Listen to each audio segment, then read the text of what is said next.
The 4-day workweek trend is really hitting the ground globally, as a rising number of companies start implementing the new policy. HR and workplace industry analyst Josh Bersin tells CNBC Make It.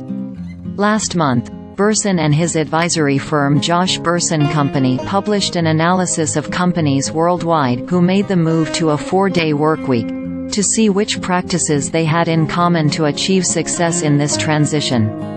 The one thing in common between all of these companies that have made a successful transition to a 4-day workweek is that they are viewing this as a way to increase productivity rather than just enforcing the workweek, Bersin says. And they are doing so through using tech tools like AI and other organizational tips to reduce wasted time. Bersin highlighted 3 approaches he thinks companies should adopt to ensure a seamless transition into a 4-day workweek schedule.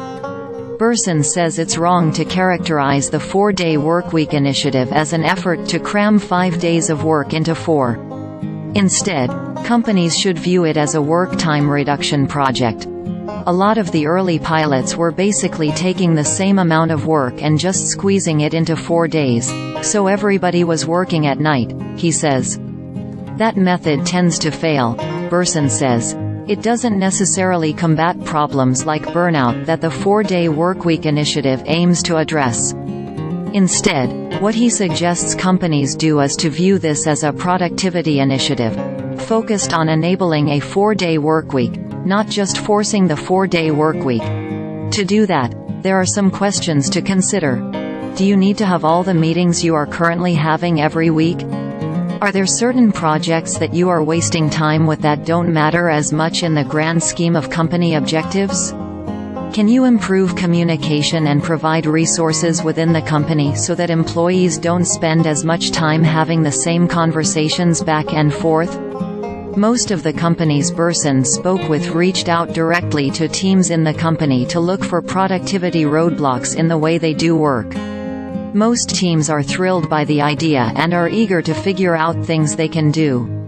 Inventium, an Australian consulting company highlighted in the report, said that individualized productivity practices, such as scheduling deeply focused work around what day or time each employee or team feels the most productive, helped in their transition to the 4-day workweek. The company noted a 26% increase in productivity and 18% decrease in employee stress levels at the end of its trial. In most companies, the 5-day week is an institutionalized legacy. There's a lot of wasted time during those 40 hours, Bersin says. And sure enough, virtually every company we talked to said that with the 4-day workweek they were getting more work done in less time and the employees felt better about their jobs because they had more time outside of work.